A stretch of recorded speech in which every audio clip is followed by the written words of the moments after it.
বিশ্বনবী বলতেন, ইদা সাআলতা ফাসআলিল্লাহ, যখন চাইবা আল্লাহর কাছে চাও।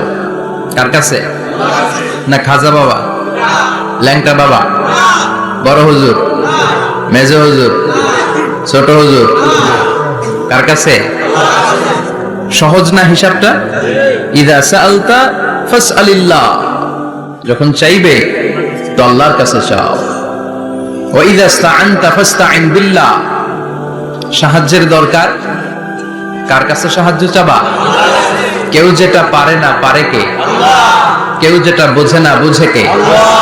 কেউ যেটা দেখে না দেখে কে? পৃথিবীর সবার চোখকে ফাঁকি দিলেও আপনি কি আল্লাহর চোখ ফাঁকি দিতে পারবেন? আল্লাহ ইজ ওয়াচিং ইউ, আল্লাহ সুবহানাহু ওয়া তাআলা ইজ অবজার্ভিং ইউ।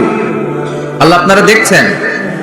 আপনি ঘরের ভেতরে দরজা বন্ধ করে রাত্রিবেলা সুইচ অফ, পর্দা টানিয়ে দিয়েছেন, লাইট অফ, সব বন্ধ, পাপ করেছেন, অন্যায় করেছেন, পৃথিবীর কোনো চোখ দেখে নাই, কাক পক্ষীও টের পায় নাই। টের পেয়েছে কে? ওনার চোখকে ফাঁকি দেয়া যায়? পুলিশের চোখ ফাঁকি দেয়া যায় কি যায় না? পুলিশ আসলেই জনগণের বন্ধু, ঠিক কিনা? আল্লাহ আমার পুলিশ ভাইদেরকে তুমি কবুল করো। তো এই পুলিশের চোখও কিন্তু ফাঁকি দেয়া যায়, যায় না? র্যাবের চোখ ফাঁকি দেয়া যায় না? বিডিআর এর চোখ, পরীক্ষার হলে ম্যাজিস্ট্রেটের চোখ, ম্যাজিস্ট্রেট আছেন না এদিকে? আছে দু একজন। তো ম্যাজিস্ট্রেটের চোখও কিন্তু ফাঁকি দেয়া যায়। বিমানবন্দরে যাত্রীরা যখন নামে তখনই জিজ্ঞেস করে কোত্থেকে আসছেন, গোল্ড আছে কিনা, বার আছে কিনা, এটা আছে কিনা, ওইটা আছে কিনা। তো এই যে বিমানবন্দরের কাস্টমস অফিসারের চোখ ফাঁকি দিয়ে অনেকে স্বর্ণ নিয়ে আসে, এরকম ডাকাইত আছে না? নাই? তার মানে বিমানবন্দরের কাস্টমস অফিসারের চোখও ফাঁকি দেয়া যায় কি যায় না? তো পুলিশের চোখ ফাঁকি দেয়া যায়, র্যাবের চোখ ফাঁকি দেয়া যায়, বিমানবন্দরের কাস্টমস অফিসারের চোখ ফাঁকি দেয়া যায়, কিন্তু আল্লাহর চোখ ফাঁকি দেয়া যায়? চিল্লায় বলেন ফাঁকি দেয়া যাবে? এজন্য কেউ যেটা দেখে না দেখে কে? কেউ যেটা শোনে না শোনে কে? কেউ যেটা বুঝে না বুঝে কে? এজন্য চাইবেন কার কাছে? নাকি দয়াল বাবার কাছে? দয়াল বাবা রে দয়া করো আমারে। কি সুন্দর মিলাইছে, দয়াল বাবা রে দয়া করো আমারে। দয়াল বাবা আপনার কিচ্ছু করতে পারে না। এটাই হচ্ছে খালেস তাওহীদের ধারণা। তাওহীদ মানে একত্ববাদ, ওয়াননেস অফ গড। স্রষ্টা যে একজন, সবাই আমরা এক কেন্দ্রিক হব, শুধু উনার কাছে চাবো, উনার কাছে কাঁদবো, মনের জ্বালা যন্ত্রণা শুধু উনিই পূরণ করতে পারেন, ঠিক কিনা? এটার নাম তাওহীদ। এটার নাম কি? তাওহীদেরই মুর্শিদ আমার মুহাম্মাদের নাম বলো, মুহাম্মাদের নাম। আল্লাহর নাম জপলে বুঝতে পারি আল্লাহরই কালাম বলো, মুহাম্মাদের নাম। ওই নামেরই রশি ধরে যাই আল্লাহর পথে, ওই নামেরই ভেলায় চড়ে ভাসি নূরের স্রোতে, ওই নামের বাতি জেলে দেখি আরশের মুকাম বলো, মুহাম্মাদের নাম। পড়েন তাওহীদেরই মুহাম্মাদের নাম বলো, মুহাম্মাদের নাম। আল্লাহর নাম জপলে বুঝতে পারি আল্লাহরই কালাম বলো, মুহাম্মাদের নাম। চিল্লায় পড়েন আল্লাহু আকবার। এটার নাম তাওহীদ। আমরা এক আল্লাহ বিশ্বাসী। ইদা সাআলতা ফাসআলিল্লাহ, যখন কিছু চাইতে হবে কার কাছে চাইবেন? যখন বিপদে পড়বেন কার কাছে চাইবেন? আপনার মনের জ্বালা যন্ত্রণা দূর করতে পারে কে? ব্যবসায় সফল হতে চান, আপনারা সফল বানায় দিতে পারে কে? আপনার ছেলে নাই মেয়ে নাই, ছেলে মেয়ে দিয়ে কলিজাটারে ঠান্ডা করতে পারে কে? এজন্য কার কাছে চাবো? আল্লাহ ছাড়া কারো কাছে চাওয়া যাবে? কথা বলেন। আল্লাহ তুমি বুঝার তৌফিক দাও, আর জোরে পড়েন আমিন। এজন্য প্রত্যেক সালাতের পরে আমরা পড়ি রাদিতু বিল্লাহি ওয়া বিল ইসলামি ওয়া বি মুহাম্মাদিন নবিয়ান ওয়া রাসূলা। আল্লাহর রব হিসেবে পেয়ে আমরা খুশি না বেজার?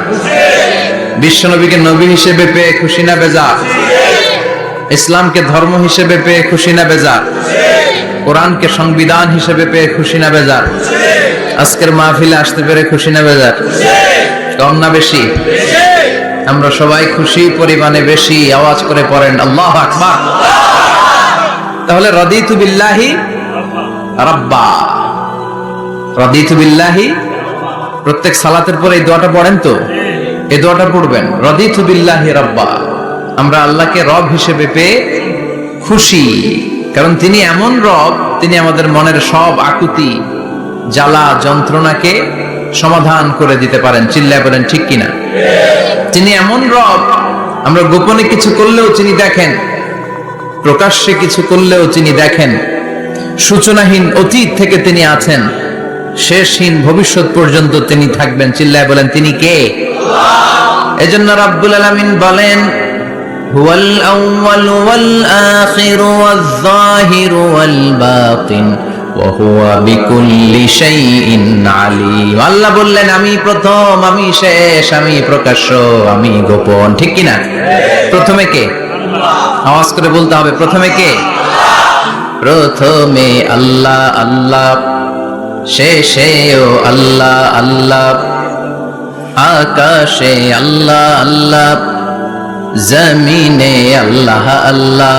চিল্লায় পড়েন, প্রথমে আল্লাহ আল্লাহ, শেষেও আল্লাহ আল্লাহ, আকাশে আল্লাহ আল্লাহ, জমিনে আল্লাহ আল্লাহ। নিখিল জাহান গাই গুণগান তার নামে গাই, আমরাও গাহি তাআলা হামদে বারি তাআলা, হামদে বারি তাআলা, হামদে বারি তাআলা। চিল্লায় পড়েন আল্লাহু আকবার। হুয়াল আউয়াল ওয়াল আখির ওয়াজ যাহির ওয়াল বাতিন, তিনি প্রথম, তার আগে কেউ আছে? কথা কন। তিনি কবে থেকে আছেন? অনেক সময় আমাদের মাথায় প্রশ্ন জাগে, এই যে আল্লাহ আছে, কবে থেকে আছে? কবে থেকে? উনি শুরুটা কবে? আল্লাহ বলে আমি সূচনাহীন অতীত থেকে আছি, আমি এমন অতীত থেকে আছি যে অতীতের কোনো সূচনা নাই। সুবহানাল্লাহ কইবেন না? আবার আমি সীমাহীন ভবিষ্যৎ পর্যন্ত থাকবো। সুবহানাল্লাহ পড়েন।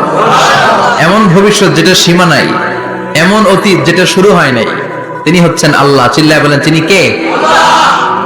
এজন্য আমরা বলি রাদিতু বিল্লাহি রাব্বা, রব হিসেবে আল্লাহ তোমারে পেয়ে আমরা খুশি। এজন্য আমাদের ইবাদতের সব জায়গায় এই রবের নামের গুণগান আছে না নাই? আমরা যখন রুকুতে যাই আমরা পড়ি সুবহানা রাব্বিয়াল, আবার যখন আমরা সিজদায় যাই আমরা পড়ি সুবহানা রাব্বিয়াল আ'লা, রুকুতে গেলে সুবহানা রাব্বিয়াল আযীম, আবার যখন সিজদায় যাই তখন আমরা পড়ি সুবহানা রাব্বিয়াল আ'লা। আবার কবরের জীবন যখন আমরা শুরু করে দিব, কবরের প্রথম প্রশ্ন হবে তোমার রবের নাম কি? আমরা বলবো আল্লাহ আমারে রব, আল্লাহ আমারে রব, এই রবি আমার সব। দমে দমে তনু মনে তারি অনুভব, তোমার দুনিয়াতে আমি যেদিকে তাকাই অথই নেই আমাতে ডুবে আছি সবাই। পাক পাখালির গানে শুনি তসবিহ কলো রব, তসবিহ কলো রব, আল্লাহ আমার রব, এই রবি আমার সব। সুবহানাল্লাহ, কি অসাধারণ কথামালা। আল্লাহ আমার রব, এই রবি আমার সব। আল্লাহ যদি আমার সাথে থাকে পৃথিবীর কোনো শক্তি আমার থামাতে পারবে না। চিল্লায় বলেন ঠিক কিনা? আর এই রবকে যদি তুমি হারাও, রব যদি আমার বিপক্ষে চলে যায়, পৃথিবীর কোন শক্তি আমার কোন উপকার করতে পারবে? এজন্য বিশ্বনবী বলতেন ইযা সাআলতা ফাসআলিল্লাহ ওয়া ইযা ইসতাআনতা ফাসতাইন বিল্লাহ। যখন সাহায্য চাইতে মনে চাইবে, সাহায্য চাইবা কার কাছে? আমাদের কোন গুরুত্বপূর্ণ ঘটনা ঘটলে, গুরুত্বপূর্ণ লাইফ ইভেন্ট ঘটলে, কিংবা আমরা কোনো বিপদে পড়লে সবার আগে আমরা ফেসবুকে শেয়ার দিই, ঠিক না? কথা কন। ফেসবুক অ্যাকাউন্ট নাই কার কার? দেখি ওই আল্লাহর ওলিদেরকে একটু দেখে রাখি। মাশাআল্লাহ, অনেকের নাই, অনেকের ফেসবুক অ্যাকাউন্ট নাই। তো এটাকে ভালো কাজে লাগানো উচিত। যেটাই আমরা করি এটা যেন ইসলামের পক্ষে যায়, ঠিক কি না? মিন হুসনি ইসলামিল মারই তারকুহু মা লা ইয়ানিহি। ব্যক্তির ইসলামের সৌন্দর্য হচ্ছে যে অনর্থক কাজ ব্যক্তি করবে না। যে কাজে সওয়াব আছে, যে কাজে কল্যাণ আছে, ব্যক্তি শুধু ওই কাজটা করবে। চিৎকার করে বলেন ঠিক কিনা? অনর্থক কাজ করা ঠিক না, অনর্থক কথা বলা ঠিক না, অনর্থক সম্পদ নষ্ট করা ঠিক না, অনর্থক টাইম পাস করা ঠিক না। কারণ মুমিন জানে মা ইয়ালফিযু মিন কাউলিন ইল্লা লাদাইহি রাকীবুন আতীদ। মুমিনের জিহ্বা দিয়ে যা বের হয় তার প্রতিটি শব্দ পাই পাই করে হিসাব নেবে কে? আল্লাহ। আমাদের জীবনে অনর্থক কথা আছে না নাই? চায়ের দোকানে বসলে অপ্রয়োজনীয় আলাপ, নিজেরও কাজে লাগে না, ফ্যামিলিরও কাজে লাগে না, ইসলামেরও কাজে লাগে না, খালি খোঁচাখুচি ঠেলাঠেলি বাড়ায়। এরকম ডাকাত আছে না নাই? অপ্রয়োজনীয় কথা, অপ্রয়োজনীয় কাজও আছে না নাই এদেশে? দেদারসে মানুষ করে বেড়াচ্ছে অপ্রয়োজনীয় কাজ। হুজুরে পাইলে হাজার হাজার ছবি আছে না নাই? এটা অপ্রয়োজনীয় না? হজে গিয়েছিলাম, কমসে কম 10,000 ছবি তুলছে আমার সাথে হাজিরা। অপ্রয়োজনীয়, প্রয়োজন নাই। এসেছে ইবাদত করতে, হুজুর একটা সেলফি। ইয়াং ছেলেপেলারা সেলফি তুলে বেশি, আর বুঝলাম না আঙ্গুল দুটো এরকম করে রাখে। আমি বললাম এটা কি? তো হুজুর ইটস গ্যাংনাম স্টাইল। এটা কি? Gangnam style. এরকম বাঁকা করে থাকবে আর এরকম দুটো ছবি তুলবে। এগুলো অনর্থক।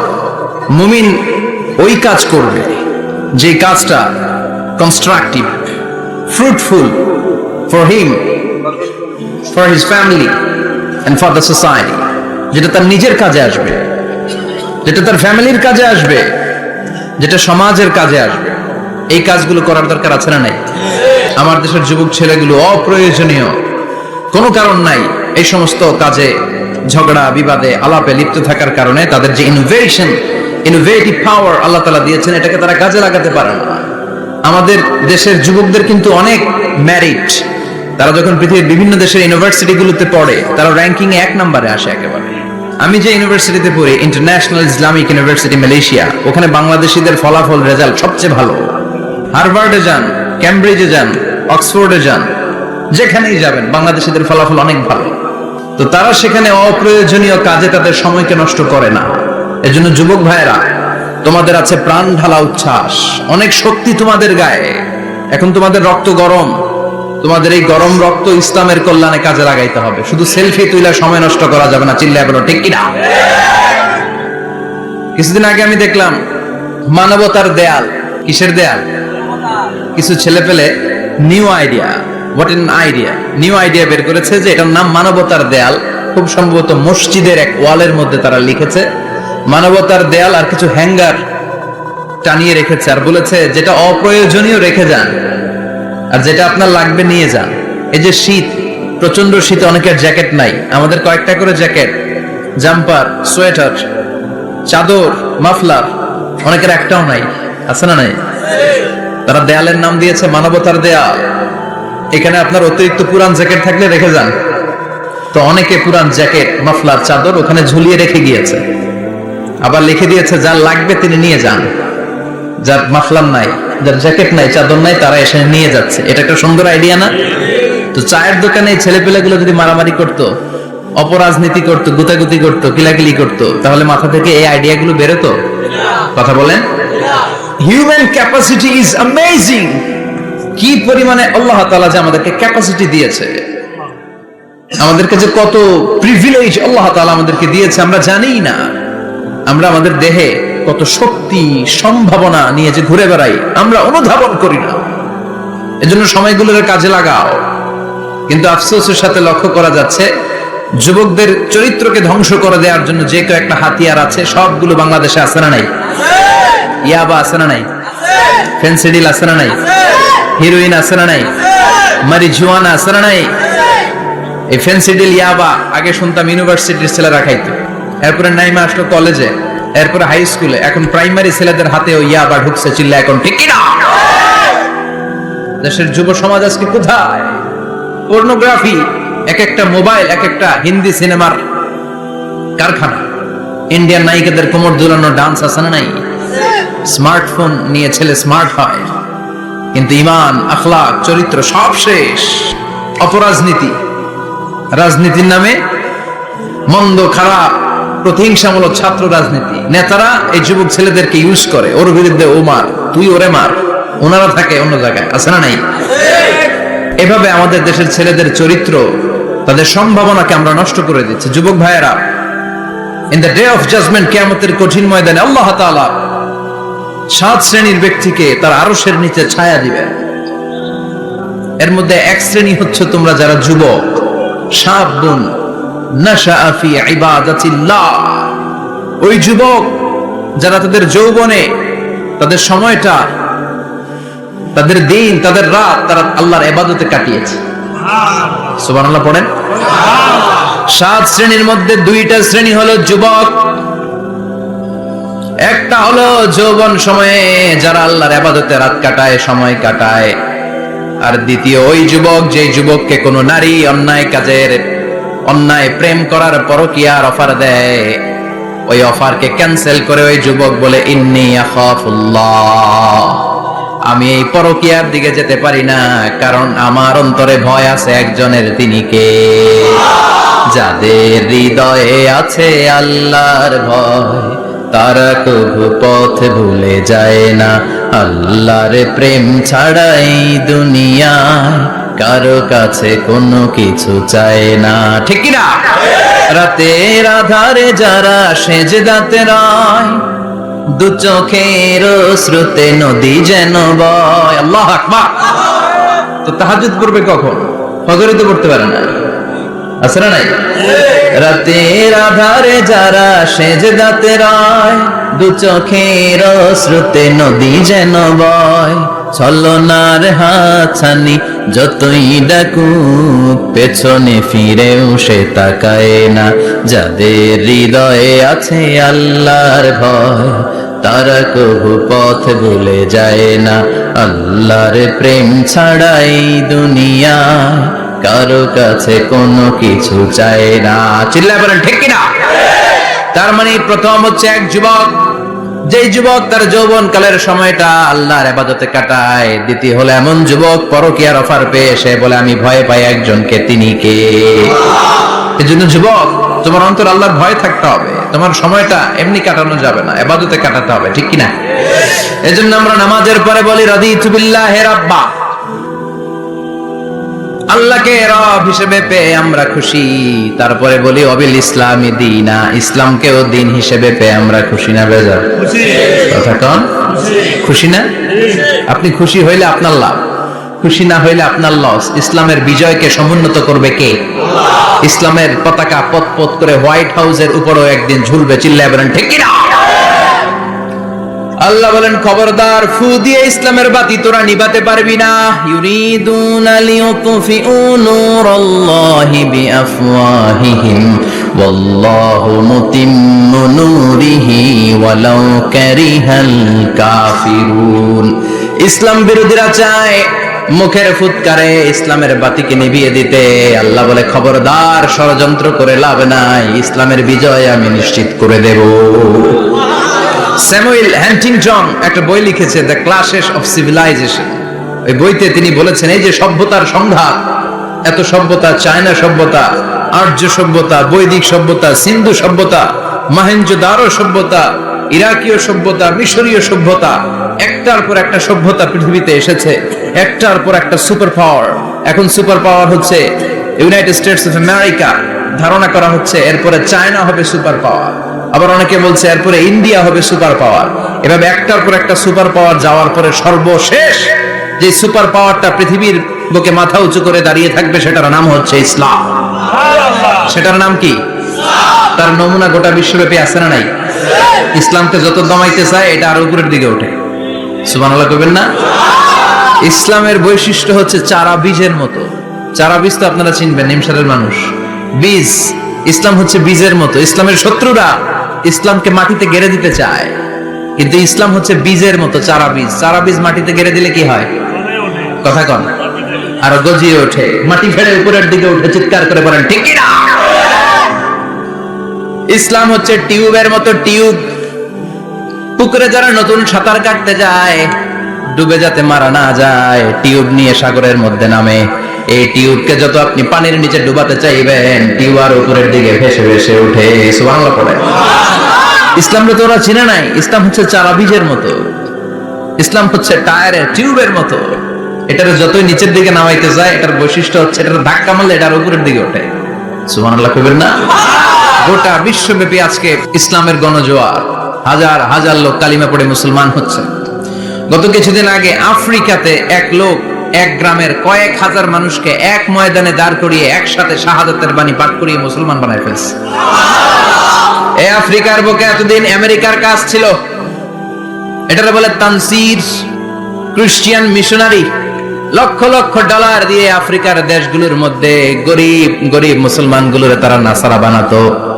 এই বিষয়টা যখন মুসলিম স্কলারদের নজরে এলো, এখন গোটা বিশ্বের সব মুসলিম স্কলাররা আফ্রিকায় যে ইসলামের দাওয়াতকে প্রচার করে দিচ্ছে। গ্রামকে গ্রাম খ্রিস্টান সম্প্রদায় লা ইলাহা ইল্লাল্লাহ মুহাম্মাদুর রাসূলুল্লাহ।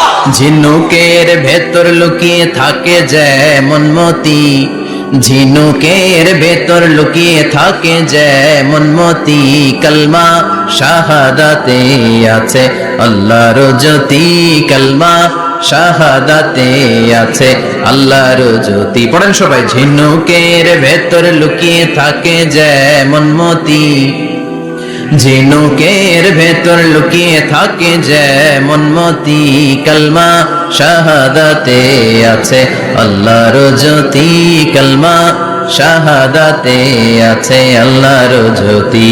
ঠিক কি না? এই জ্যোতি যদি একবার কারো হৃদয়ের মধ্যে স্থান করে নেয়, এই নুরানি আলোর ছোটা যদি কারো হৃদয়ের মধ্যে জায়গা দখল করে নেয়, পৃথিবীর কোনো মতদর্শ তার অন্তরের মধ্যে আর থাকতে পারে না। গ্রামকে গ্রাম আফ্রিকাতে এখন কালিমা পড়ে পড়ে মানুষ মুসলমান হয়ে যাচ্ছে। সুবহানাল্লাহ। একদিন আমেরিকার হোয়াইট হাউসের উপরেও কালিমার লা ইলাহা ইল্লাল্লাহর পতাকা পতপত করে উড়বে। চিল্লায় বলেন ঠিক কি না? এজন্য আমরা বলি ওয়াবিল ইসলামি দীনা, ইসলামকে ধর্ম হিসেবে পেয়ে আমরা খুশি না বেজার? ইউরোপ আমেরিকাতে মসজিদের সংখ্যা বাড়ছে, দাওয়াতি কাজের সংখ্যা বাড়ছে। এমনকি হার্ভার্ড ইউনিভার্সিটিতে, অক্সফোর্ডে, ক্যামব্রিজের ভেতরে, MIT Massachusetts institute of technology, সায়েন্সে যারা পড়ে এদের স্বপ্ন MITর ভিতরে ইসলাম ঢুকে গেছে। এজন্য ইসলামের আলোকে কেউ নিভিয়ে দিতে পারবে? ইসলামের গতিকে কেউ থামিয়ে দিতে পারবে? এটা অসম্ভব। এজন্য ইসলামের বিজয় সুনিশ্চিত। আমরা যারা লেগে থাকতে পারবো, আমাদের কপালকে উজালা করে দিবে কে? আর বিরোধিতা যারা করব তাদের সব শেষ, দুনিয়াও শেষ, আখিরাতও শেষ, আমও শেষ, সালাও। এজন্য আমরা বলি রাদিতু বিল্লাহি রাব্বা, আল্লাহ তোমার রব হিসেবে পেয়ে আমরা বড্ড খুশি। ওয়াবিল ইসলামি দীনা, ইসলামকে ধর্ম হিসেবে পেয়ে আমরা খুশি। ওয়াবি মুহাম্মাদিন রাসূলা, বিশ্ব নবীকে রাসূল হিসেবে পেয়েও আমরা খুশি না বেজার? এমন রাসূল, গোটা বিশ্বের শ্রেষ্ঠতম রাসূল, শ্রেষ্ঠতম ব্যক্তিত্ব, যার কাছ থেকে পজিটিভ কোনো জিনিস ছাড়া নেগেটিভ কোনো জিনিস প্রকাশিত হয় নাই। সব ইতিবাচক। Always come back positive, not go back negative. সব সময় পজিটিভ বলতেন, পজিটিভ ভাবতেন, পজিটিভ কাজ করতেন। কোন নেগেটিভ নেতিবাচক কোনো কিছু বিশ্বনবীর জীবনে খুঁজে পাওয়া যায় না। চিল্লায় বলেন খুঁজে পাওয়া যায়? As a father, as a husband, as a commander, as a lawyer, as a reformer of the society, Muhammad is the superman of the world. গোটা বিশ্ব এখন তাকে সুপারম্যান ভাবতেছে, boss, boss of the all bosses. পৃথিবীতে যত বস এসেছে, সব বসের সবচেয়ে বড় বস হচ্ছে বিশ্বনবী মুহাম্মদ সাল্লাল্লাহু আলাইহি ওয়াসাল্লাম। এজন্য আমরা